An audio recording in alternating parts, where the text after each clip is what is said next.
From the heart of the jungle comes a savage cry of victory. This is Tarzan, Lord of the Jungle.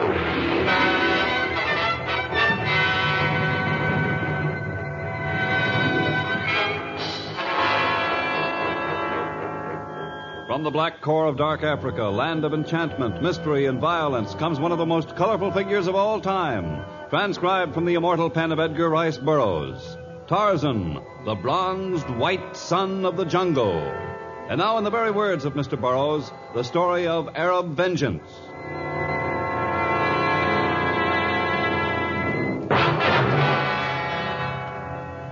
Although the Boers, who are of Dutch ancestry, have done much to develop Africa, the flag of Holland has never flown over any large segment of the dark continent. Today, Africa is divided into many states, ruled by the British, the French, the Belgians, the Spanish, the Egyptians. And only in the tiny province of Grootendal does a Dutch magistrate sit in judgment of the people. It was in the Grootendal courtroom that Tarzan had just completed his testimony concerning a minor dispute between two natives.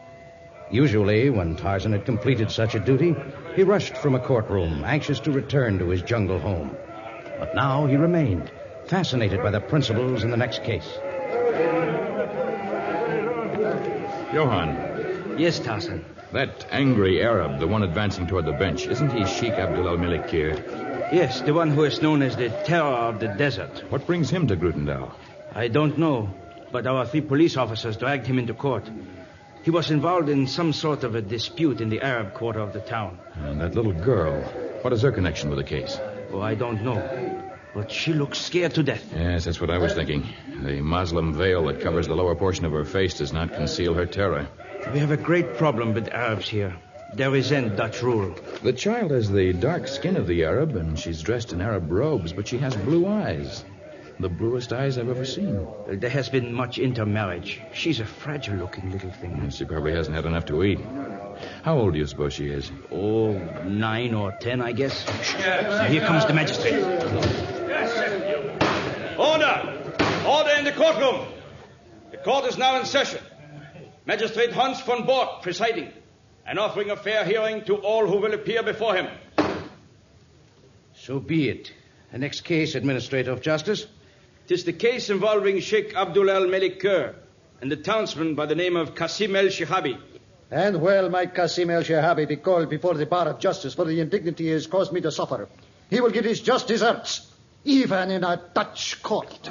Sheikh Abdul al-Malikir, your reputation as a fearful marauder of the desert is well known, even in our tiny province of Grootendal.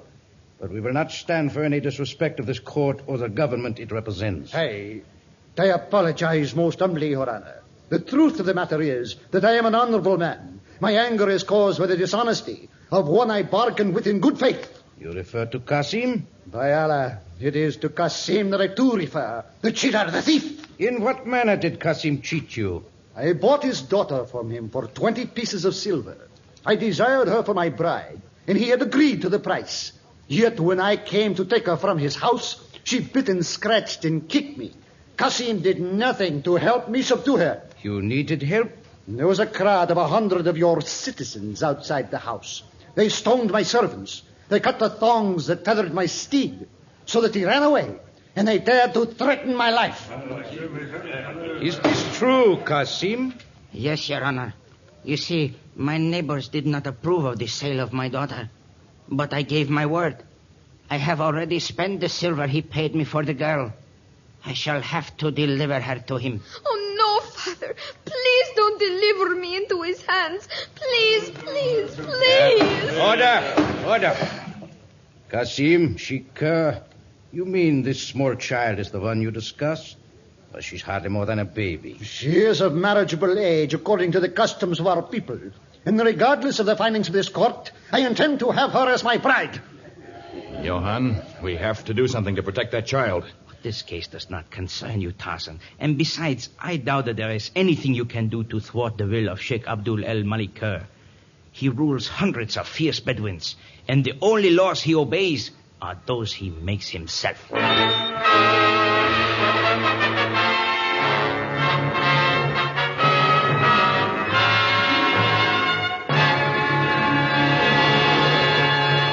We shall return to our story in just a moment.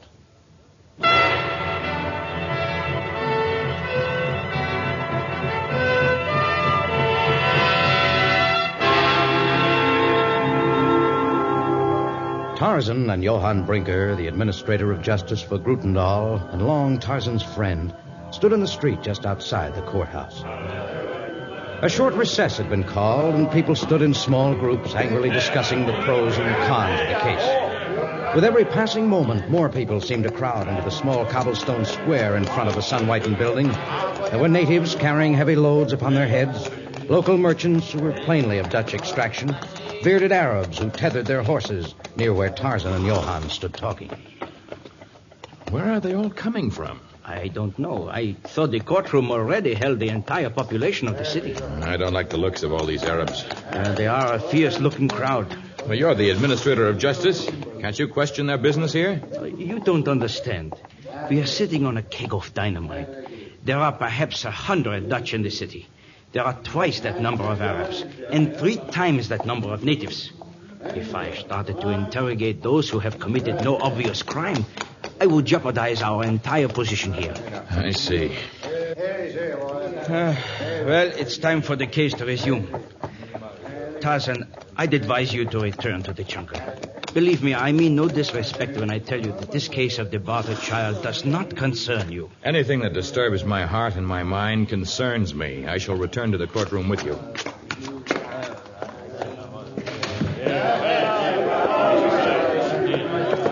You don't have to push me. I am quite capable of walking to the front of the courtroom. Come, my child. We must face the magistrate again. He will not say that I have to go with the sheik. He must not say that. He must not. Order! Order in the courtroom. Court is now in session. Magistrate Hans von Bork presiding and offering a fair hearing to all who appear before him. So be it. Sheikh Abdul El-Malik Kerr, Qasim El-Shibhawi, please step up here. You too, little one. I come before you once again, Your Honor, but my patience is nearing its end. How much longer must I waste in this miserable city? I have paid for the girl, and she is mine. That remains to be seen. During the recess, I made inquiries concerning the child. No one knows much of her, since you are apparently newcomers here. Is that correct, Qasim? It is true, Your Honor. We come from distant lands. How old is your daughter? She's 16. 16? She looks hardly half that age. My dear, answer me truthfully. How old are you? One must do as one's father commands. One must do as the court commands. It is the law. Disregard any instructions your father has given you where it concerns a lie. Tell me your age. I'm 11. Qasim, had we the facilities, I would make this child a ward of the court. Unfortunately, we have no such facilities. You are well aware that according to Dutch law, a girl cannot be given in marriage until she is 16. I order you to return the money to the sheik and call off this unholy marriage arrangement. Even had Qasim not used the money for drink, I would not accept the money back. I have made a bargain. I have bought a bride. I will not be denied. The court's decision has been reached. Qasim, take the girl home and guard her well. Next case. Your Honor, how can you do this thing? What? How can you tell this weak-livered man who would sell his own daughter for 20 pieces of silver to take her home and guard her well? Tarzan, what is your connection with this case? Until a moment ago, I was but a spectator, but your decision forces me to step forward. Certainly you know that the sheik who has terrorized a dozen communities in the past will not accept your decision. It is the duty of the administrator of justice and of the police to enforce the law. Your administrator of justice is both kind and brave, but neither he nor your 3 policemen can be expected to impose your laws on the man who has sworn to take this child as his bride. Do you honestly believe your men stand a chance? Yeah, I can answer that question. 3 police against the terror of the desert? And his faithful followers? Yes, I can answer that question. You see? The last time a crowd of angry townspeople defended the child. The next time our noble sheik will bring enough horsemen to ride them down. He said as much. My only duty is to interpret the law. What more can I do? What more can you do? You call yourself civilized? I have known tribes of apes with more feelings. Now, see here. I have seen a monkey die from the cruel fangs of the leopard protecting a young one that belonged to another. I have seen a lioness brave death beneath the hooves of an elephant in order to save an orphan cub. What more can you do? Ye can do nothing, nor can you, Tarzan. My men surround the courthouse. I had hoped for a more peaceful settlement, but since you forced my hand, I will take my bride in my own way. Come, my little one. No, I won't go with you. You are No. my treasured bride. No. I am about to ride with you to my home in the desert. Please, do not no. shrink from me. I warn you, I will not let you take her. You warn the terror of the desert? Come, my little flower. No, don't touch me. I'll touch you if I like your mind. Bought and paid for. Don't touch that child. Men of the desert, ride into the courtroom and deliver your sheik and his bride from the hands of the infidels. Save me. Tarzan, save me.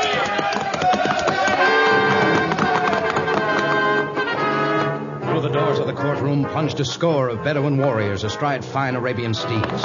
Their scimitars described great arcs, causing spectators, police, and witnesses to draw back in panic. And as people milled in hopeless confusion, one bearded Arab brought a riderless horse to the front of the courtroom. The terror of the desert mounted the animal in one swift motion. Then, leaning far over in his saddle, he attempted to lift his child bride onto the saddle beside him. But Tarzan was a split second quicker. He grabbed the child, threw her over his shoulder, and leaped toward a window. At last, splintered as he jumped through the window and down to the cobblestone street beneath. Pursue the infidel dog. Kill him. Do not be afraid, little one. If we can reach the jungle before they can ride us down with their horses, we'll be safe. The jungle's just ahead now. If I can just reach that first tree. Now then, hold tight, little one. I'm going into the upper level of jungle growth.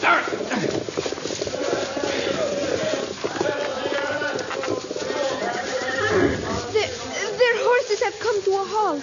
They can go no further. There are no paths through this section of the jungle. Then we are safe? I doubt that any of the Sheik's men can follow us through the jungle. Certainly they can never catch us here in the treetops. But we cannot remain in the treetops forever. No, and that is our great problem. For Sheik Abdul al-Malik Kher will not rest until he has reclaimed his property. You won't let him take me. He commands hundreds, and I am but one. But I will give my life, if need be, to keep you from him. What is your name, small one? I am called Aladina. Aladina? That is a curious name. It is from the name Aladdin, he who possessed the magic lamp. It is too bad you have no magic lamp. If I had one, I would summon the genie and command that he protect us, so that I could remain forever with you, Tarzan. If we can outwit the Sheik, perhaps you can remain with me. I should like a small daughter. Alas, I know in my heart of hearts that I am doomed, that no matter how fast we run or how far, the cruel Sheik will catch me. It is in the stars.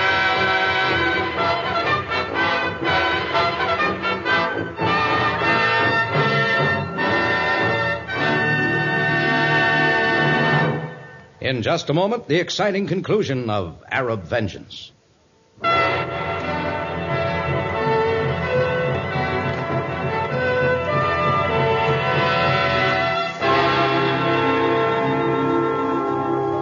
As Tarzan traveled north, nearing his seacoast cabin, he glanced down frequently at the small girl child he held in his arms.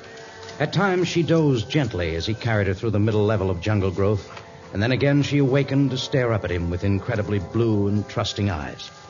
Perhaps he could keep her as his daughter. Perhaps he could permanently erase the terror he'd once seen in those eyes. He traveled more slowly than usual, lest he jar her. He took wide detours to avoid animals that might frighten her. And so it was that for once Tarzan did not outdistance his enemies. Sheik Abdul al-Malik Kher and his band of fierce Bedouins were not far behind. You're awake again, Aladina. I had a nightmare. Instead of nestling within your arms, I was being held by him. It was horrible. Oh, no. Let's not think of him at all. But I did think of him, and the thought caused my heart to hesitate and grow weak. Why are you stopping? Because I suspect the real reason for your weakness stems not from your heart, but your stomach. When did you eat last? I am not sure. It was before the court convened. Oh, but that's more than 24 hours ago. Where are you going? I see a small animal up on the ground. We shall both need food. You aren't going to kill it. I dislike killing animals, but it's the law of nature. Hold the trunk of the tree tightly, Aladina. I shall return in a few moments. Please, Tarzan, do not kill this small antelope.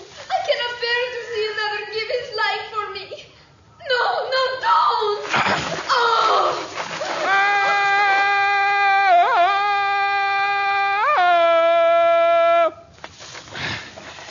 Now to tie Wappy's legs and toss the carcass over my shoulder. I was sorry to kill, but the child must have meat. She's so thin now that you can hardly... It was the cry of Tarzan. They came from that direction. After them, then. After the infidel dog. Tarzan, it is the Sheik and his men. They heard your cry. I should not have sounded my victory cry. It came to my throat without thought. Come, Aladina, we must fly like the wind. Where can we go that they will not follow? My cabin is just ahead. If we can reach it before we're overtaken, we shall be safe. But Tarzan's devious path had placed him further from the cabin than the men of the Sheik. Seeming to sense his goal, they entered the small clearing that surrounded the cabin. They were a scant 100 yards from its door as Tarzan, hampered by the weight of the animal and the child, leaped from the trees and ran for the cabin's protection. The Arabs were on his heels, their arms reaching out for him, their cruel scimitars ready to wreak death. And with each step they grew closer. But from some hidden source, new power flowed into Tarzan's limbs. He made one final desperate spurt and reached the cabin seconds before the enemy. Aladina, quick, help me bar the windows. You get that one over there. Climb up on the chest. I can do it. I'll help. There. Now for this one. Shall we drag things up to the door? No, the timber will hold. Open the door. I think Abdul al-Malakir command you. Your commands do not impress me. The door will not yield to your fists, nor shall I yield to your words. You cannot remain within the cabin forever, Tarzan. And when you and my treasured bride emerge, we shall be waiting.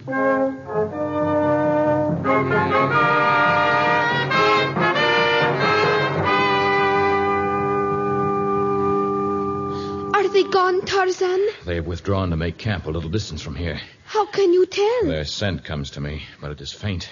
They must be plotting something. Perhaps they plan to burn down the cabin. No, they could not draw close enough to do that, Aladina. My arrows can reach to the edge of the clearing. You wouldn't kill them. No, let's not talk about them anymore. Let's talk about you. Your father said you came from distant lands. Where is your home? I am not sure. Ever since I can remember, we have moved from one place to the next. Moved before I got to know anyone. Just you and your father? Yes. My mother is dead. I don't even remember her. I was too small when she... You must have got your blue eyes from her, huh? My father blames her for my blue eyes and for my size. He says if I were plump and brown-eyed, like some Arab girls, he could have secured many more pieces of silver for me. Ah, your father does not deserve you. You shall remain here as my daughter. I will rout the Arabs, though there be twice 100 of them. But it will not be done in one day. No, of course not. And in the meantime, you must eat. It's now almost 3 days since a morsel has passed your lips. Come, Aladina, the meat is good. Truly, I am sorry, Tarzan, but I cannot eat the flesh of an animal I saw you kill. I tried, but something swelled in my throat. I cannot eat it. Would you eat fruit if I could secure it? Do you like fruit? Yes, I do. But you cannot go into... Oh, they can never catch me. You will be safe here so long as the doors and windows remain barred. Do not open them until I've returned.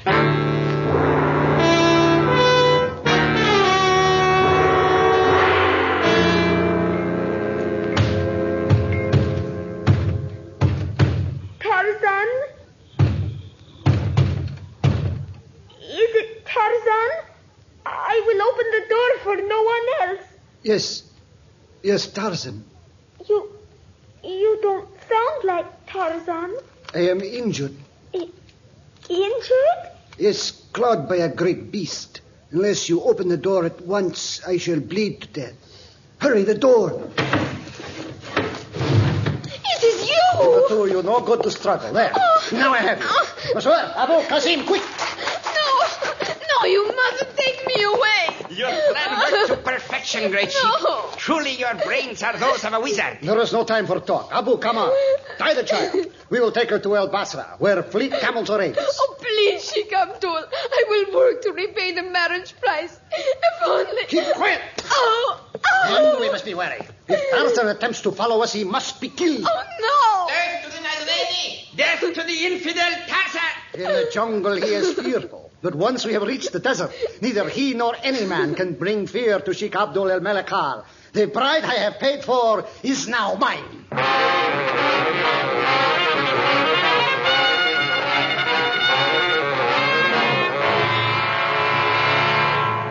Aladina! Aladina! Gone. For the first time, I know real hatred in my heart. To take a child like that. Oh, the scent of man. And it's close. They've not yet gone beyond the reaches of my arrows. Ah, there. Just beyond the trees. Now, if I aim carefully... No! No, Tarzan! Do not shoot! It is your friend, Johann! Johann! I have been traveling all day to reach you. I thought I might find you here. Are you in league with the Arabs? Of course not. But what happened? I went to obtain fruit for the child. I could find none near here. I was gone too long. They managed to take her from my cabin. I can't imagine how. Perhaps the man who claims to be her father engineered her capture. Claims to be her father? I have been investigating the case. Her father was an Arabian, a fine man, far different from Qasim, I assure you.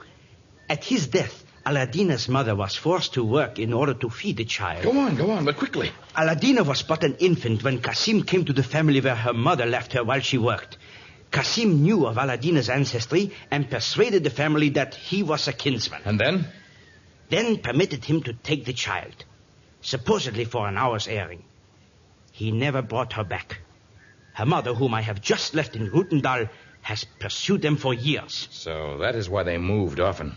Yes, always a step ahead of the distraught mother. She hasn't seen Aladina since she was a baby.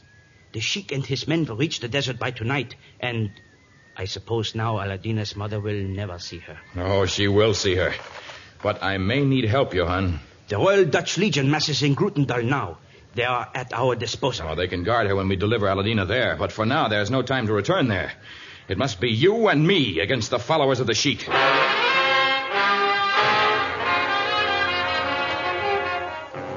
All that day, Tarzan and Johann Brinker traveled through the jungle.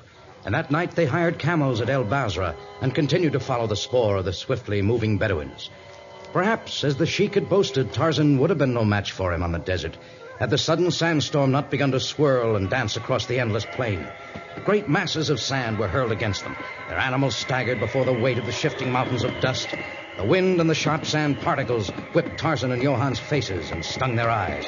But still they kept on, heads lowered, jaws set in grim determination. Tarzan, I know how determined you are, but certainly no one can keep going in the storm. We'll keep going. But even Arabs make camp in such a wind. That's what I'm counting on. Arabs stretch their canvas so that the sand will pile up against it and form a protection. Yeah, that's right. They gather their camels into a circle. Johann, you can hold our camels while I stampede theirs. Then I can round the embankment of sand that protects the sheik and his men without being seen until the last moment. It's a foolhardy move. Yes, so foolhardy, no one could be expected to make it. That's why it has a chance of succeeding. Johann, look! Their camp ahead. You're right. The bank of sand. The camels in the circle. Hold our camels as best you can in this wind. Good luck, Tarzan.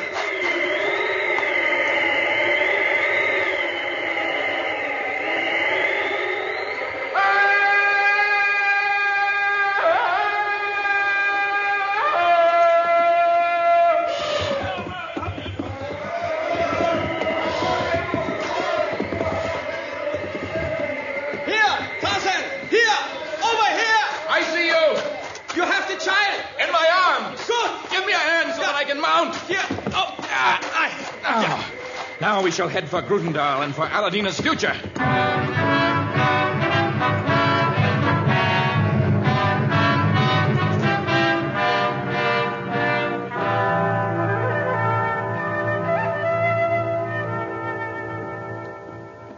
Well, Aladina, the city of Grutendal lies ahead.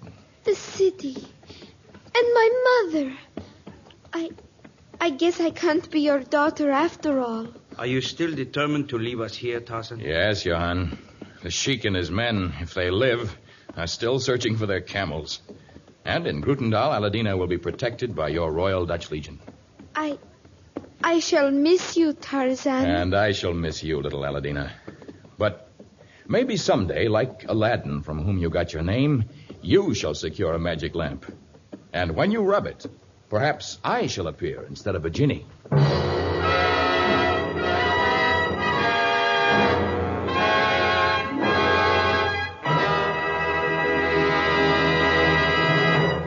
We shall return with a few words about our next exciting story of Tarzan.